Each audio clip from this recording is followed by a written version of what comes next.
What's up, everybody? Jensen Cummings here. Thank you for tuning in. Got my man. He is pumped up today. Happy Mother's Day, everyone. Greg Hollenback, the host of The Modern Eater. We're both based out of Denver, Colorado. Greg, thanks for taking some time, my friend. Happy Mother's Day, Jensen. You have a lovely family. Everybody's well. We did a little brunch today. Things are good. So I'm excited to talk with you. A couple of reasons. One, you definitely, for the last 5 years with The Modern Eater, I can't believe it's been 5 years, have been laying down tons of groundwork on just really supporting the Colorado hospitality scene, the humans in hospitality, our unsung hospitality heroes, as we call them. So appreciate that. Definitely somebody who's inspired the work that I'm doing now of just trying to find ways to communicate and support. So thank you for that. Thank you very much. And then in this moment, you very quickly made the pivot, right, to doing a live daily show, checking in with, now I'm sure it's been hundreds of people across Colorado at every level of the industry. So talk about, why it was so important for you to make that move, to be kind of that support mechanism, to continue to communicate through kind of these difficult times. First of all, thanks for having me today. Yeah, just fantastic. Is your middle name Upand? Man, Jensen Up and Cummings, man. I'm telling you, you're doing such a great job. The podcast is sick, man. So thank you very much for this platform. My broadcasting background made it a no-brainer for me. When you see things like this at times of need or community needing to be connected, what was it, Friday the 13th? Of course it was. Rumblings were happening and what was going to go on. Sonia Riggs was Colorado Restaurant Association, who's doing another great job, was in the studio with us that Saturday evening doing the broadcast. And we were starting to see, I think one of the first was Sam's number 3 saying they were going to shut their doors before the mandate even took place. And we kind of saw that Monday was going to be an interesting day. Yeah. And that Monday, what was it? Monday the 16th.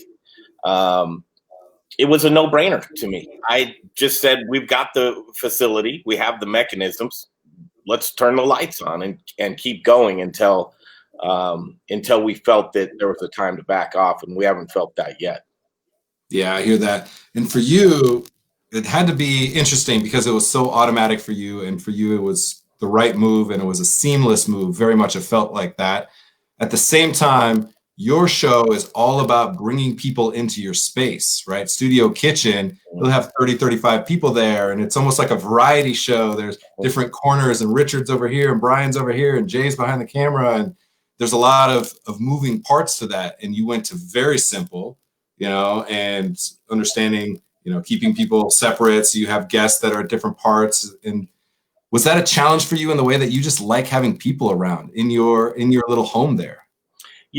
That's an interesting question. Studio Kitchen Colorado kind of took the Modern Eater show in that direction. Again, my deal was an AM radio show on a Saturday night, broadcasting from the iHeart studios. Right. Studio Kitchen Colorado, that was kind of a game changer, and it lent its way. I never wanted to continue as just a show on a Saturday night on an AM station. I always thought that we needed to migrate this. So I had been migrating the brand for a couple of years before the coronavirus hit. And when COVID hit, the brand kind of got back to its roots, what we began doing, sitting down, talk radio style form. So through Studio Kitchen Colorado, bringing that variety show kind of feel because the facility was conducive to that, making that pivot back to talk radio that's my love. I love that long form interview style. For sure. And it was clear, very, very comfortable in that space. And having known you a little bit before kind of the variety show and watching your show and listening to your show when you had both the Modern Eater and the Modern Drinker kind of back-to-back hours, it felt a little bit more like less guests, like go deeper, and then it became just this fun, this atmosphere. It's almost like you're throwing a little cocktail party, and you got chefs over here cooking and people over here making drinks and things like that. Yet then that getting back to that long form, you definitely are pulling on a lot of different threads. So for you, when you're thinking about that show and you're thinking about getting a handful of guests on that can hopefully share their stories, have resources, kind of how are you thinking about organizing that show? Because it feels very thoughtful, very curated. Yet a lot of times you like had me on, and you just texted me like, "Hey, dude, you want to pop on the show real quick?" I'm like, "Oh shit, yeah, okay, cool." When we talk about it, and it just when you watch that episode, it still feels like you had planned that for days and days ahead of time. So kudos to you, because that's really hard to do. How do you go about organizing the show day to day? Well, remember, I mean, as a chef, you know how to organize your kitchen. And once you're going, it's just seamless. For me as a broadcaster, when I did 4 hours of morning talk radio every single day, I had to build content, and a lot of it I had to build on the fly. And when doing that on the fly, there is a certain art to it. But remember, it's just a format. I mean, you're getting voices in. As you're saying, you're doing segues in, you're doing segues out, you're pushing ahead, you're promoting backwards, you're doing all the front sells and back sells, you're doing all of the formatics that you need to do. Plugging in the voices is just that, plugging in the voices. So for me, it's like you run. And I'm a news-oriented guy. So you hit and you scour the news, and if somebody is already in the news, then they're talking. They're willing to talk. The tough stuff is the hard gets, the folks that really don't want to show up or have their voice. And that's an interesting thing, because you have to have a little bit of space and privacy for folks, but you also want to get the relevancy of the topic for what it is. So for me, it's basically, and I would tell Jay that, as Jay is doing a great job getting guests on, but I want the first hour of the show to not be booked, because that morning is when I'm going to book that first hour of the show. And it makes a lot of sense in this moment right now, especially because things changing hour by hour, minute by minute. It's all breaking news, because it's all just people's instant reaction to the moment or the piece of news happening. So it makes a lot of sense. Really, I'm just trying to siphon some of that greatness, because I can barely manage one guest on the show. So you having 6, 7, 8 guests, it's wild to me for sure. So when you guys are kind of going through the run of show kind of each day, and you guys are on for 2 hours, right? Start out at 3, 2 hours seem to be more reasonable. And you know how it is with the internet, man. If you want to do a half-hour show, you can do 40 minutes. You can do an hour. You just feel where it is. But 2 hours has been the benchmark now, doing 6 days a week. You're doing 7. I mean, you're seeing it. You got to be able to run the race. Yeah, for sure. So the guests, are you thinking about who's on the show as far as bringing voices from different sides of the industry on a given day, different sides of the state? Kind of how are you thinking about that when you're curating it, not just from a newsworthy, but just from the context of the different voices in different parts of the state? Because you've done a really good job of not just being Denver. I think sometimes we're in a little bit of a bubble here. We forget that there's amazing things. I think of Josh Nurnberg in Grand Junction, who's a good buddy of ours, one of our favorite guests every time we get to talk to him. And it's easy to get very Denver focused. So how are you thinking about that when you're kind of curating the voices as a whole across the state or across the industry? Sure. So I'm very community oriented. I love Denver. I love Colorado. But agriculture has always been a big thing for me. And agriculture of ranches and farms and all of the bounties that Colorado has to offer, as you get out there and explore those things, you see the folks in their communities, the chefs, the breweries. So it kind of was an organic or an osmosis type of thing, to where it came together that way. And you know, when you do anything long enough, you start to build friendships and relationships with people. And then they say, hey, here's this person. And they turn you on to somebody new. And it just kind of built itself in that way. But it's endless. The stories from our friends and our families and the folks that make up service industry, there's some interesting people out there. And I've always been one that just wants to connect the dots, because if you're doing business with this person, and truly, Jensen, if I had $1 for everybody who did a business deal around me, I'd be set. And that's what the pleasure of this is getting people together. And that's where Studio Kitchen was so great, is people could network, get together, talk, build a community of people that do commerce together, because that's at the end of the day what I really, really pride myself on. Yeah, it makes a lot of sense, connecting the dots, because a lot of times I find myself seeing myself as a translator for people that think they speak the same language, and the ability to translate across the multitude of languages within hospitality. It's vast, from the farmer to the slaughterhouse, to the distribution, to the chef, to the end consumer, to the front of house, back of house. It's all very different vernacular potentially. So I can appreciate that, and the challenge, man, the challenge of that. and making it feel thoughtful and seamless at every level. People, it is not easy. Let me talk to everybody else except Greg right now. That is not easy. And Greg makes it look super, super easy.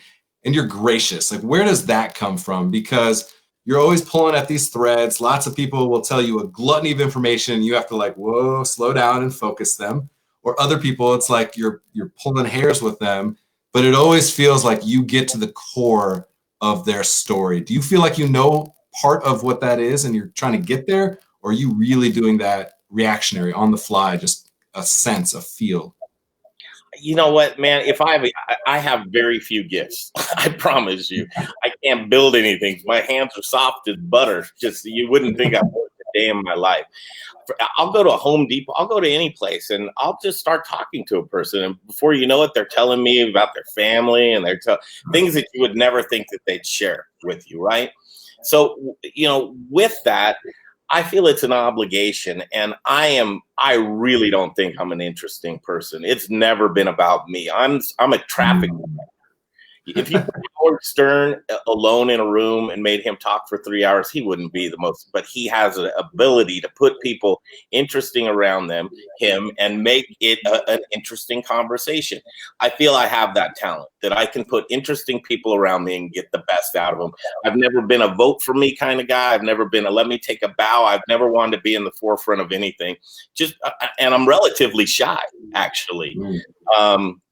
I just want to be able to have people with the ability to tell their stories, because there are some fascinating stories out there. And it's not me. I'm a 48-year-old boring guy. I've had my share of times craziness, but I'm not. I'm just working. I'm thinking clearly, and I'm working hard right now. Like it. I've thought about this for myself as somebody who, chef in the limelight, restaurant owner, read way too many of my own news clippings and let it go to my head. Now I'm recognizing that I still want to go to the Hall of Fame, but as a coach, not a player, right? And so I think about it in the way that you're talking about. It's really about being able to bring the most out of talent, surround yourself with really smart people, and just ask good questions. The annoying kid in the front row saying, why? So I really appreciate that, because it's super important, and you're much more interesting than you give yourself credit for. So don't underplay that. You said obligation, important word, responsibility. Yeah. Talk about the responsibility that you feel right now to be that communicator for the hospitality industry, for the people who are looking to you to help navigate some of this crazy shit right now. Yeah, well, I could spend my time doing a lot of things and do things that are salacious. I know the media game. I know if it bleeds, it leads. I know that there are things that I could put out there that are salacious or just junk content, I would say. And I built this brand to be pristine. I've never sold out to anybody. I was approached by a big beer company years ago saying, we'll take all your money needs off your hands. We'll be the title sponsor of the show. And I couldn't do it because I knew what those types of large conglomerates do to our communities. And, honestly, for me, Jensen, when you talk about obligation, I think that everybody should be obligated if they have a platform to influence anybody in any sense of the imagination. And that's where I just don't like when you see people take advantage of vulnerable people that are just trying to learn, that are just trying to create and just trying to get ahead in life. So when I talk about responsibility or obligation, I really take it seriously that the platform and the knowledge that I've gained throughout the years is something that I share responsibly, and I do something good with it. I like it, man. You sure you're not into vote for me? Politics feels right up your alley, my friend. I did listen to Jensen. That was where a lot of my broadcasting background came from, with politics. And you got to understand one thing in politics: nobody's screwing up any differently. The headlines are always the same. The only thing that changes are the names. I can read a headline and know what somebody's into immediately in the news article. And life is cyclical. It goes around in a circle. History repeats itself. The past is the future. And if you can get those things down, and with politics, it's empty. It's a very empty, shallow pool of vile disgustingness. With this is everyday life. These are folks that are working hard, that there are concerns of mine. I'm concerned that the service industry is pulled so far apart right now that there are people on the bench right now that are vacationing, that are getting more wages on the bench than going back to work into a shitty environment that doesn't know how to keep the strings together. Think about it. 6 months ago, the biggest concern were how we're tipped wages employees going to get a minimum wage and restaurants survive. Now that's like a walk in the park compared to what restaurants and operators have to go through right now. And morale of employees, when these people are just trying to keep it together right now. There are some people that are thriving in this environment. Juan Padre is moving mountains right now, not only for himself, but leading examples and putting together new business and creativity. I always say that turmoil stifles creativity. When you're in turmoil, you can't think, you can't be progressive with your thoughts. And right now, there's a lot of turmoil that's stifling the creativity in this industry. And we have folks that are turning to the bottle, to drug abuse, to God knows what with time on their hands and their devices. I can't wait till we can get back to work. I can't wait till we can get creative. I can't wait till the healing process takes place, because a quickening happened, an evening happened right now. Good, bad, or indifference, you don't grow unless you're uncomfortable. And I think we've all been put in an uncomfortable position, and I'm loving seeing some of the growth, but I'm worried about the core. We couldn't get kitchen help. How are we going to get stable kitchen help right now? We're finally seeing people pull off the Band-Aid and say the division between front of the house and the back of the house is killing our kitchen. These are the topics we need to talk about, damn it. And if it took this to do it, let's do another one. Yeah, we've recognized for a lot of years that the restaurant industry was so contradictory and polarizing in its sense of creating the utmost in community and also being very toxic, right? And there's been a lot of conversations about mental health, about addiction, about the way that we invest in our people, minimum wage, very practical things from a legislative standpoint as well. And now we're having to reconcile with all of that at one time, getting jammed down your throat. And it's a huge struggle. So when you think about that, restaurants are some of the best environments and some of the worst environments, right? And so you see the opportunity now to invest in the upside potential. What are a couple of those practical things that you see? Juan Padre, you mentioned, doing some really dynamic things, because it's easy to complain about, like, this is not what I came up with, but this is what they're doing, because you always have to figure out a way to survive. So what are a couple of things or the people or the conversations you hear where you're like, yes, that is what we need to do. That's what we need to talk about. That's what we need to invest in. Yeah, we all have it in us. I mean, this is an industry full of creatives. That's why you get the extreme highs and you get the extreme lows. It's finding that middle, that lane. And that's going to be a collective effort of all of us saying, okay, what did we learn? Who has the power? Who has been doing well? That's where the obligation comes back to. If right now you're seeing people with clarity, people that are doing great stuff, Sonia Riggs, Katie Laser, Juan Padre. The list goes. We could have a whole conversation of just people that are right there in the game killing it, but it's all for nothing. It's all in vain if we can't utilize that power to bring everybody to the middle. Because somebody shouldn't be over here doing so well, sitting on a secret, that somebody over here would help them out. Most of the time, the answer is right here. 2 inches from your face. But if you have blinders on, you can't see them. We need to help each other strip off those blinders. And that's what this is about. That's why you talk. That's why I talk.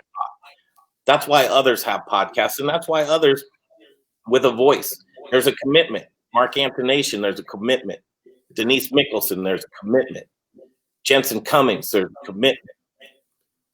We need to live up to that and have that focused mission statement. No more scatteredness. Yeah, there's I had Eric Cacciatore, another voice, from the Restaurant Unstoppable podcast, and he talked about alignment was his word. I'm definitely adding a lot of words to my lexicon: momentum, grit, alignment. These words that are just words until you deploy them with massive amounts of commitment and empathy and hustle are the ways that I've been looking about it. And so we have a responsibility, an obligation. We also have an opportunity. That is, you have to run through a massive wall that is a pandemic in this moment. Yet those are the stories that you're compelled to really tell. Uh-huh. Why then is it so important in this moment for us to do that versus why wasn't that the conversation? Or was it the conversations that we were having 2 months ago, 6 months ago, 2 years ago? Do you think that ears weren't as open as they are now because they're being forced to listen? It takes an event, I mean, unfortunately. And when I say an event, think about the last time you went to a funeral. Think about the last time you went to a funeral and you sat there and you said, you know what, I need to make relationships more important to me. I need to pay the respects to people around me that I love so much. I need to be aware. I need to have my eyes open. That awareness, that's where you go and you put a needle in it. Because Jensen, if you think you've been doing this 7 days a week, right? If you think there's a moment to where there's going to be an end, to where it's like, okay, everything's no. So it's going to fizzle out and you won't know. You're like, am I still doing this for the right reasons? Am I still on 7 days a week? As it just lessens and you see things just start to be forgotten and people get back to normal and you go, why did I do this? Mm-hmm. Takes us saying, right now, let's put a pin down. Why are we doing this? What are those indelible things that we need to remember of why you felt compelled to interview 7 days a week? Don't let it be in vain. Have that reset point. That's what I'm trying to find, that reset point. What are the lessons learned?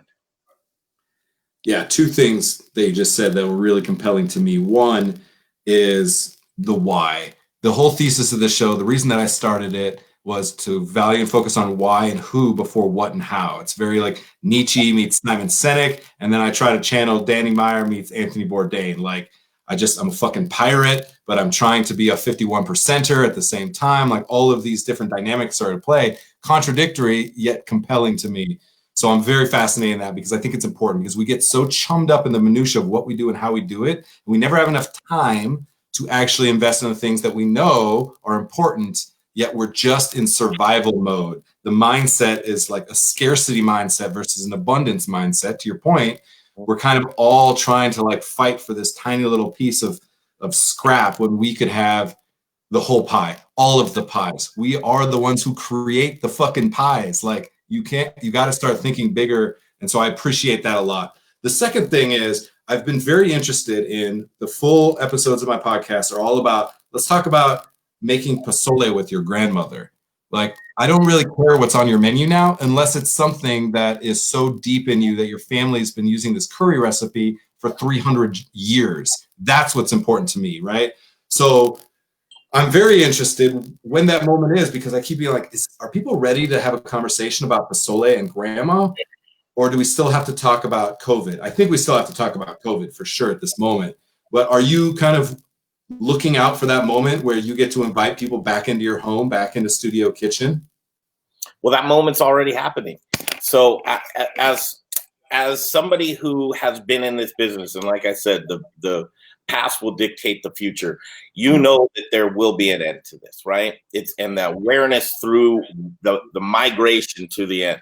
And so the next steps for the Modern Eater Show is we are going to take the show on the road and be in dining rooms in restaurants throughout the week, and we're going to show the comfort levels. We're going to show what people are doing. We're going to do what we can to make people feel more comfortable to get back into a dining room, and we're going to help owner-operators figure out what's working and what's not working. So as I look around a corner, that's the corner I see right now. It's going to be very important for us to be able to make it safe and give that vibration that Dan Asher would tell you he's made a living off of, creating that vibration once again during a difficult time.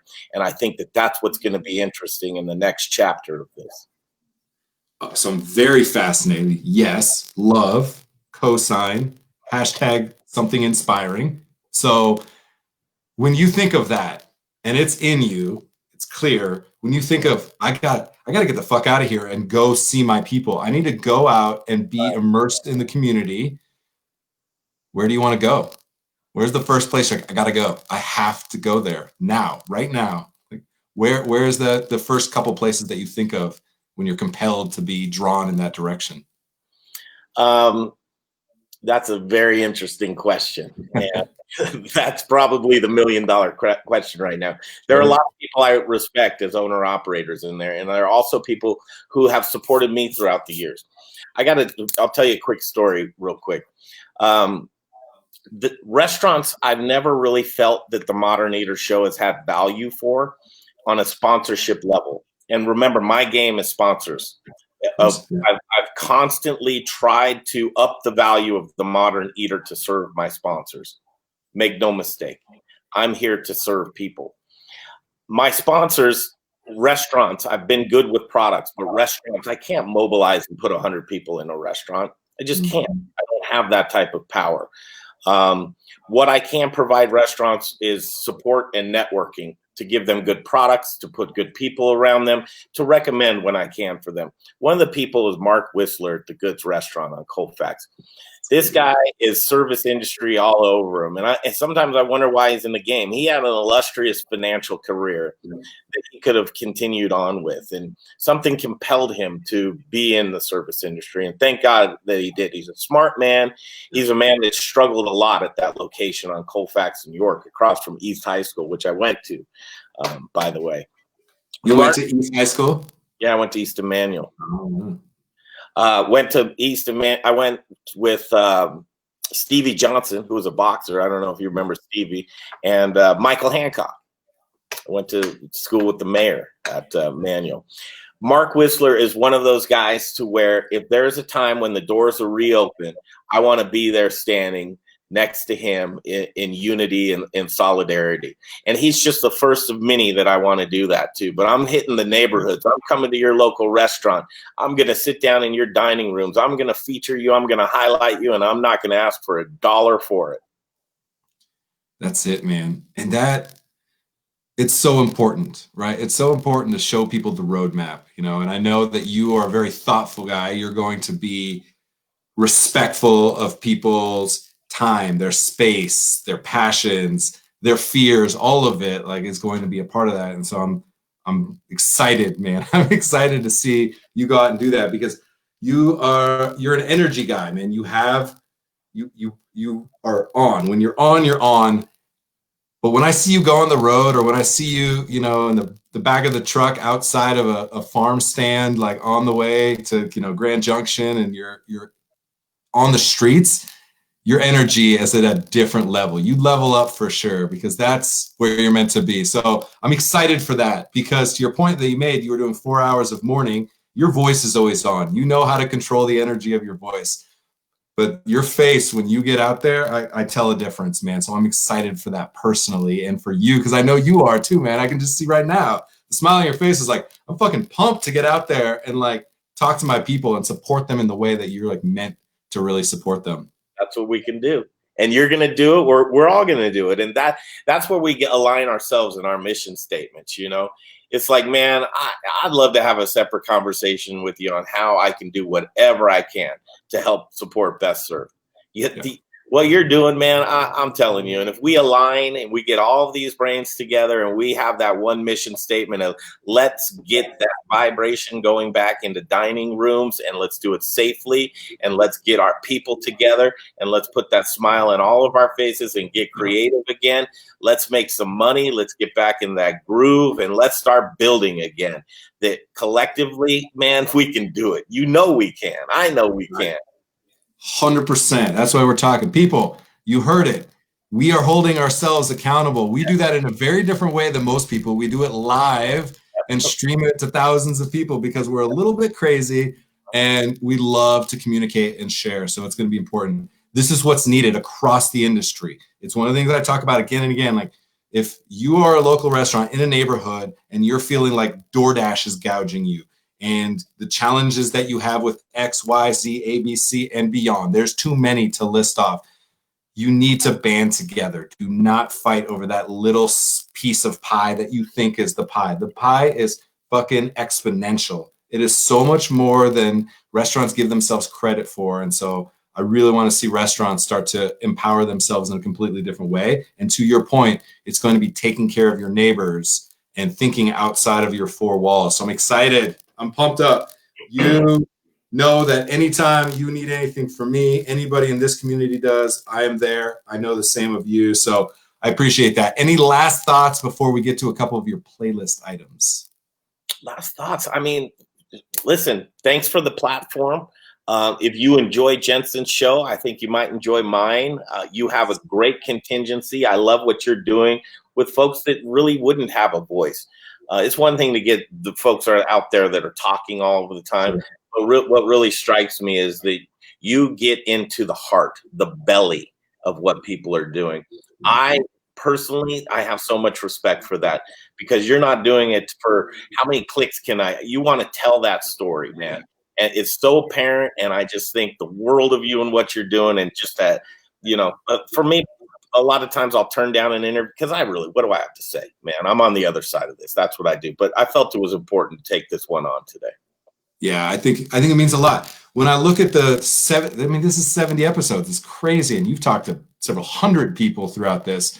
One of the top watched videos, and again, I don't use that as the barometer for success. I give zero shits about that. I just hope that of more people watching it, that it then through math has the opportunity to break through to just one more person. That means a lot to me. To Jai Cook, who a lot of people don't know is one of the most watched videos. And he was amazing, so thoughtful, so articulate, and then tomorrow we have Ming Tsai on the show. And to me, I probably at the end of it will still love to Jai Cook's episode more. And whatever that means, it's not diminishing anybody else. It's just like, I love the fact that we got to have a meaningful conversation, and he's what I call an unsung hospitality hero. So are you. So are so many people. And so I think it's really important for us to look at, if I could, I would just talk to dishwashers every day, all day, Greg. I really would. Listen, man. I would listen. You learn more from that. I'll tell you what. I love it. All right, some playlist items. Greg Hollenback, what are you listening to, watching, reading, playing, anything that keeps you motivated going besides Angry Birds? We got to give the Angry Birds shout out there. Yes.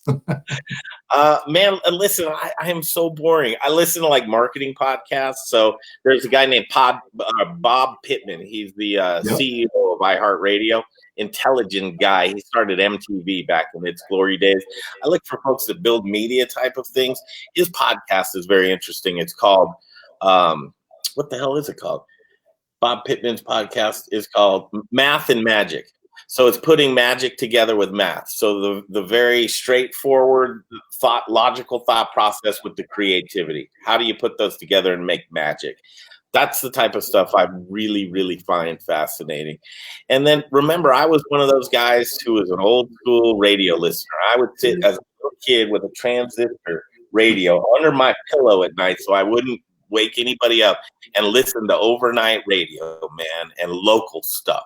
There was so much stuff that captured my imagination back then. But Weird Al Yankovic was doing a live radio show, and Fish Heads. I was a geek for live local radio. So sometimes I'll listen to overnight live radio while I'm trying to get to sleep. Working hard. I'm a voracious reader. I read whatever I can get my hands on. And I like to play dominoes. All right. You like to play dominoes, Jensen. There's an app called Domino. But I would love to play some dominoes. I love it, man. Speaking of radio, just saw that Gabby Gourmet had her last show yesterday. We'll be transitioning to fully the podcast.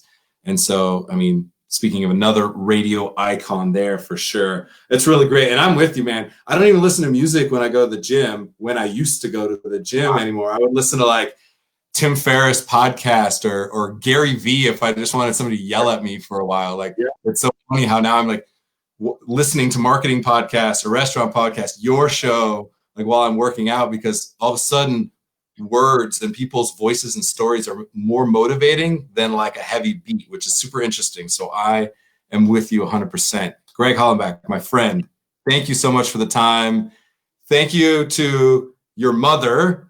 I want to make sure she knows. At the very least, have her watch the end of this and say, all of us are grateful in the hospitality industry in Colorado and beyond for the work that your son is doing now, the last 5 years. And more importantly, we all are going to hold a high expectation of Greg into the future to continue to lead. So thank you for mothering this incredible child. It's an important acknowledgement that we need right now. So thank you, Greg. Thank you, Mom. Thank you, Mom. Absolutely, man. You don't talk about my mom that way. I've been blessed. I have a wonderful, lovely mother. And after this, I'm going to pack things up and I'm going to get on over to her house and got a little surprise. It's Mother's Day. Treat your mom. I love it. All right, Greg, get to it, my friend. Appreciate you. Take care. See you. Yes. Yeah. Just a good dude. Such a great voice for our industry. Somebody that I'll say again, really inspired me for sure. And, I think about what he's done. Eric Chiappetta of Chef or Death, another guy that I look up to as well. Just the voices that we have within the hospitality industry are so meaningful. And right now, I'm grateful to be able to share in this way. I know Greg is as well. And so it's great to have that camaraderie. And when we're talking about, the alignment coming together, there's going to be more and more of that. So the fact that we can have these type of conversations to have camaraderie, also compel each other, challenge each other to kind of push the conversations forward, I think are going to be important. So definitely check out Greg's show for sure. And I am pumped to see him go on the road because it does really show that when he gets to sit face to face with somebody in their environment, it creates another depth of that story. So thank you very much. As I mentioned, tomorrow's episode, Ming Tsai will be on the show, noon Mountain. Really pumped to talk to him. Obviously, an icon, a legend in the industry. Funny story we'll talk about tomorrow. The last time that I saw him a decade ago at the Kentucky Derby. Good story there. Check in with us tomorrow. Happy Mother's Day to my mother, to Betsy, 2 boys and her outside. We did brunch today. I'm excited to go back and hang out with them. I hope all of you are having a great day